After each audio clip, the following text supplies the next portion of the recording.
What thrills me the most about drag is that connection with my community, that connection with my peers, and those beautiful connections we create in our queer spaces.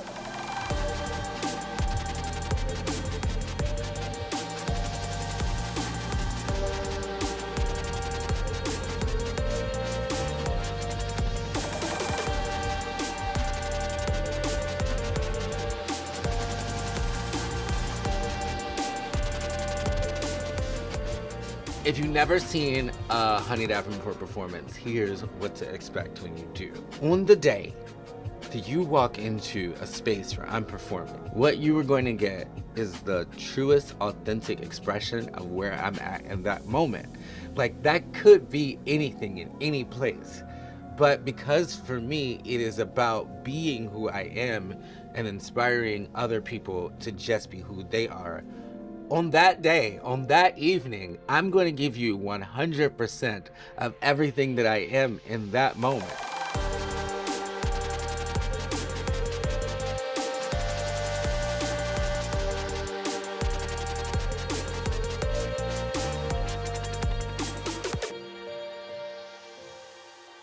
I got started doing drag mostly through Peppermint.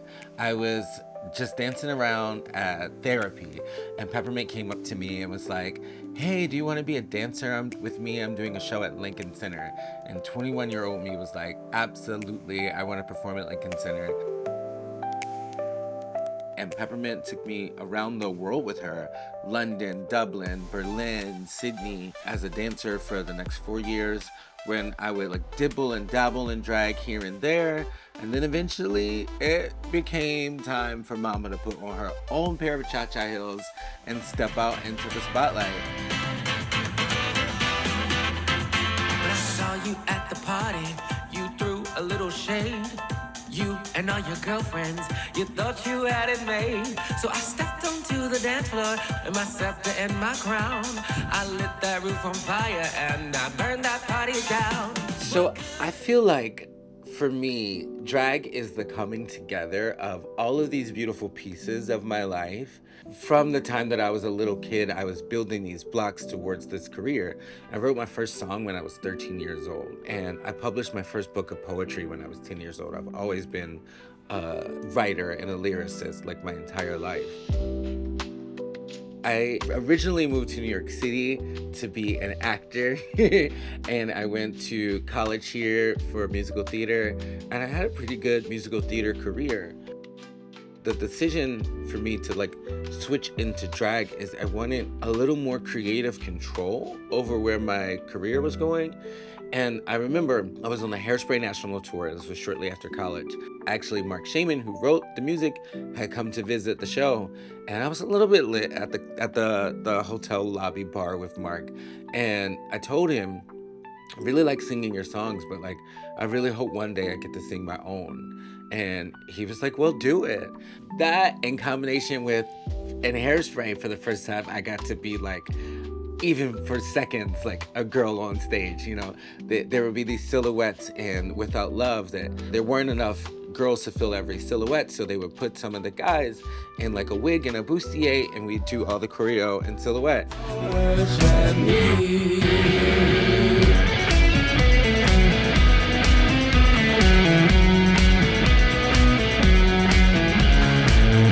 All of these pieces of my life were coming together. My music and like my desire to like rock out in a wig, and then meeting Peppermint and seeing the world with her. It just like all added up to what I am today. Like I studied theater makeup, and like every step along this journey has somehow like felt like the universe cultivated it, and like I was made to do drag, even though RuPaul didn't tell me I was made to do drag. In fact, she just told me this.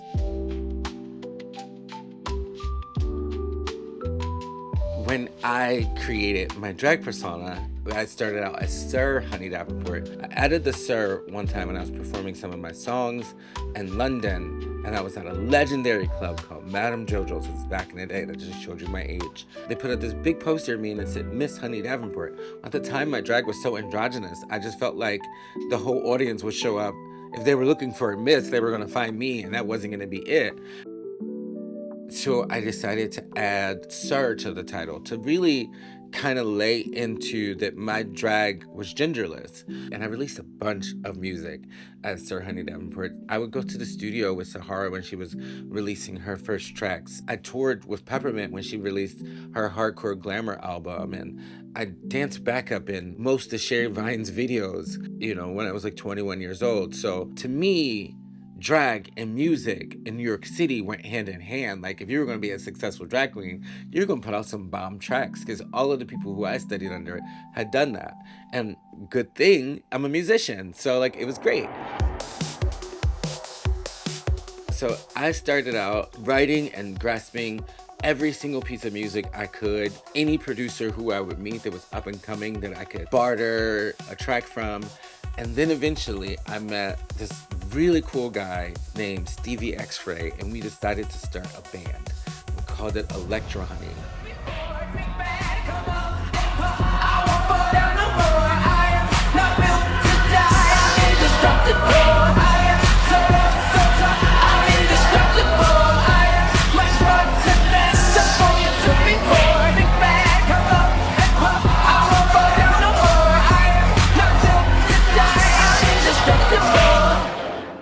One of the most beautiful things about creating music is that I found, and I really think this is in like the last year or two, I found like my sound, like where I live.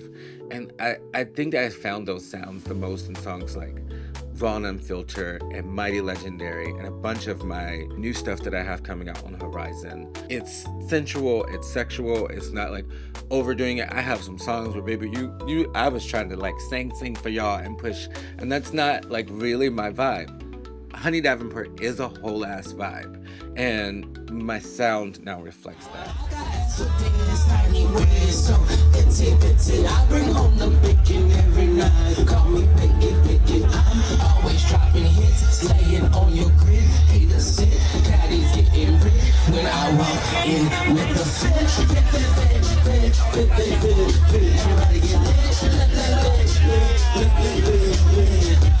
So before Drag Race, I was pretty much already the it girl. I was already doing the things that I wanted to do with my career. But Drag Race helped me elevate the platform of those things. It's one thing to be creating dope music for all your friends to listen to in New York City, to dance in the clubs to, but it's a whole nother thing to create those things on the platform where the world is watching. And Drag Race put eyes on me in a way that I never had before. Since my time on Drag Race, I've continually given them something to look at, something to look forward to. And I've used this platform to explore even more versions of myself and dive into all of the wild possibilities that Honey Davenport and Honey Out of Drag are.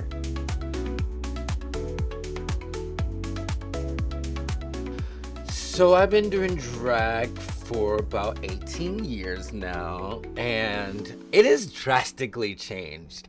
I feel like with the mainstream success of so many drag reality TV shows, Camp Wanakiki, Drag Race, Dragula, capitalism has definitely seeped in to the world of drag. And a lot of what's going on now is who can afford the most expensive look, who can do the most sickening thing, and it become easier for people from a stronger financial background to accomplish great drag. And when I first started, it was about who had the wildest ideas, who could create the most insane things, that were effective without necessarily money even. Even in the beginning of Drag Race, those girls are on the runway with who could wear the best Macy's dress. Like, it wasn't giving what is giving today. That's been like a positive and a negative, because now I see queens accomplishing things far greater than we were ever able to without this push into the mainstream. But I do feel like it's a little harder for an up-and-coming artist without a trust fund.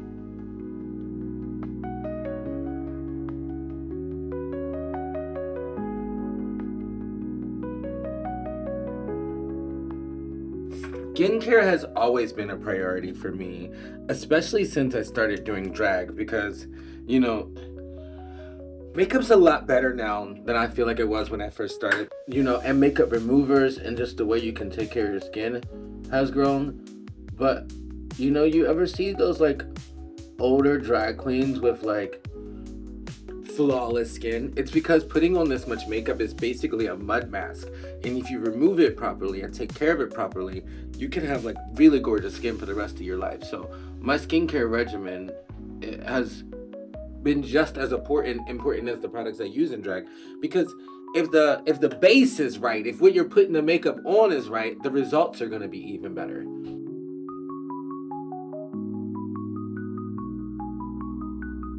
One of the most fabulous things about having been on RuPaul's Drag Race is that for the last 5 years, I get flown all around the world and paid cute money to host a TV show that I lost. Like, that's really sickening.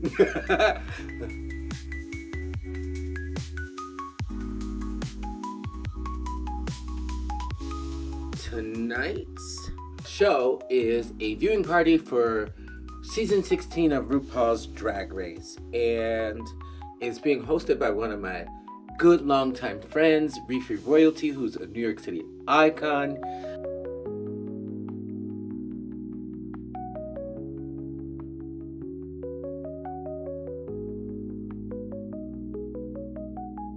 And this episode is like super special to me because not only is my best friend in the whole world on this show, this week she gets a message from me. She is my platonic life partner. I have known her for over 10 years, and we have just been like two sticky pads for mice, just stuck together. We can never be unstuck. I love her so very much. I want you all to welcome to this stage, Honey Davenport!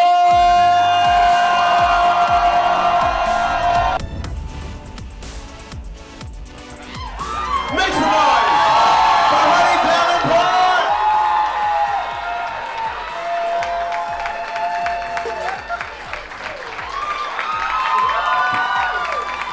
Honey Davenport performs like I fuck. With my whole soul.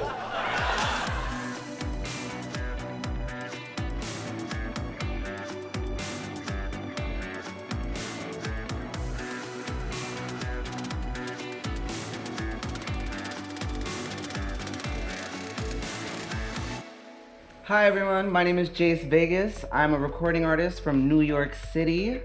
I sing, dance, rap, act, write, produce, entertain. There's really nothing I can't do, so you're welcome. Over the past couple of years, Honey and I have developed a very strong relationship, both mentally and like even physically. We lived together for a couple of months thanks to the Kovisha. And we've created a lot of music and a lot of art together. Hair, rocket ship, brown beauty, Judy. Afro, ecstasy, high round beauty. Cherish my brown skin, love the suit I'm living in. Rubbing in all this coconut lubricant. Why? She cocoa butter. Wow, cocoa butter. She is the epitome of actions speak louder than words, because some people say that they want to do things, some people say they want to help, some people say that they want to be a superstar, and that's exactly what Honey does. She does it all. She's like, okay, like she really believes in like the power of manifestation and words.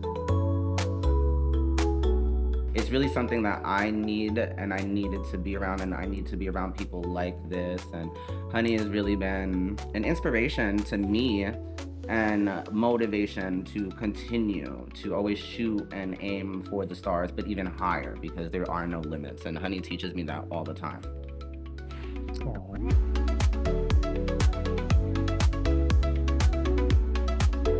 Tonight I'm really excited about because, being bi-coastal, it takes a toll. And Jace has really been the person here, you know, when I'm not really holding our family down on this end. For this performance, I was like, I want dancers. And he's like, I got 2 beautiful kids who are gonna dance with you. And I don't like to say grandbabies, but my little ones are about to turn it out for me. My and, babies. Right? And he really orchestrated that all. You know, I was able to send over a couple of videos and then jump into a rehearsal. And then we're about to get it popping on stage. And, you know, my kids in LA do stuff like that for me too and really hold me down. My operation is a family effort. We move together, all of us.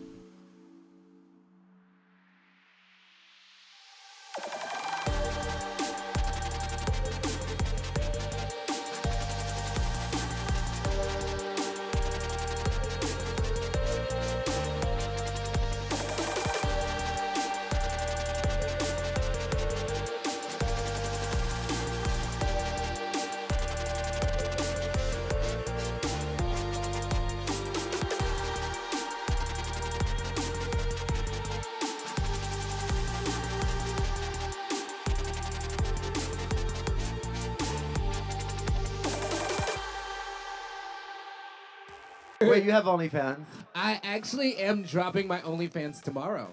Like I don't have an OnlyFans, but it actually drops tomorrow. I love that you're saying like it's an album release. Yeah, it is.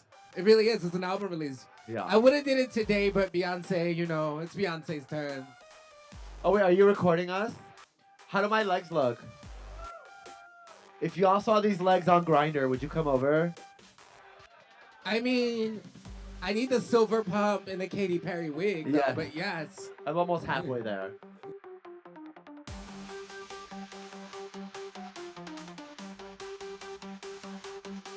Please give it the bug up for our special guest, Season 11 icon, New York icon, Only Scams about to drop, the slut of Silver Lake / Palm Springs. Give it the bug up for Honey Davenport!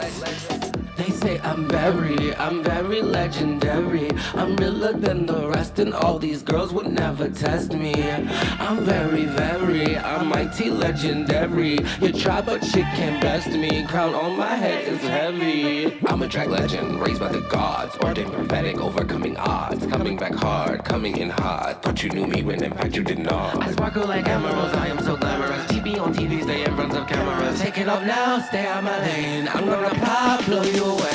They say I'm very legendary. I'm realer than the rest, and all these girls would never test me. I'm I'm mighty legendary.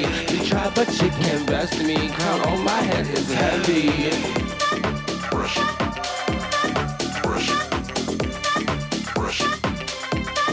Mighty legendary.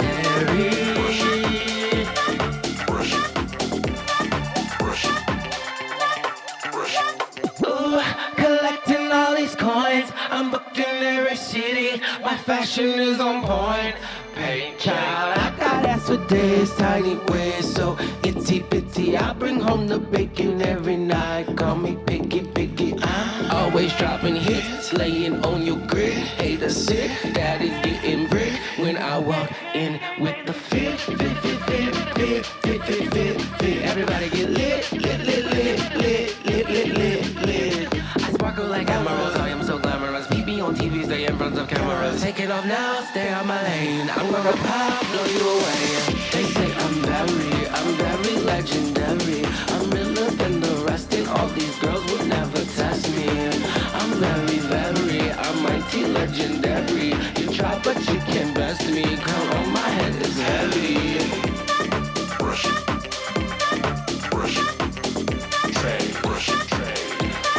Mighty legendary.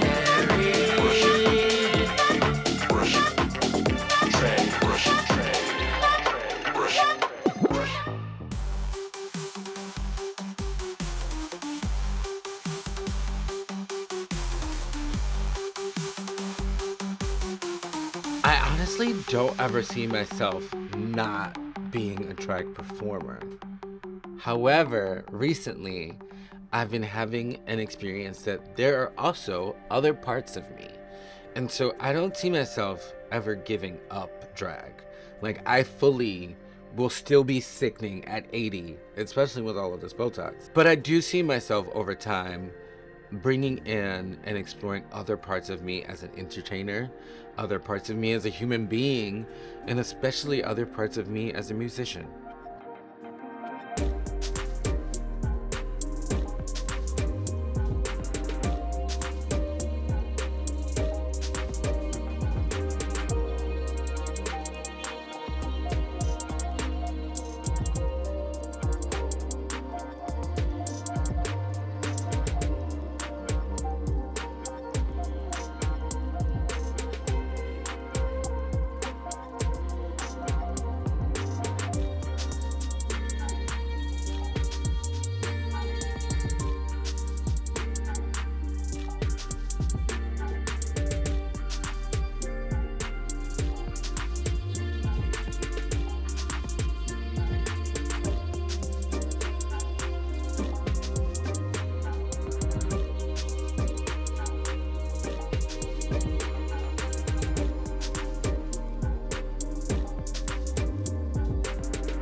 I mean, I've never been on television, so I'm just gonna sit here and drink my sugar-free Red Bull and call it a day. Not on television? Not on anybody's TV? You not been on a show at all?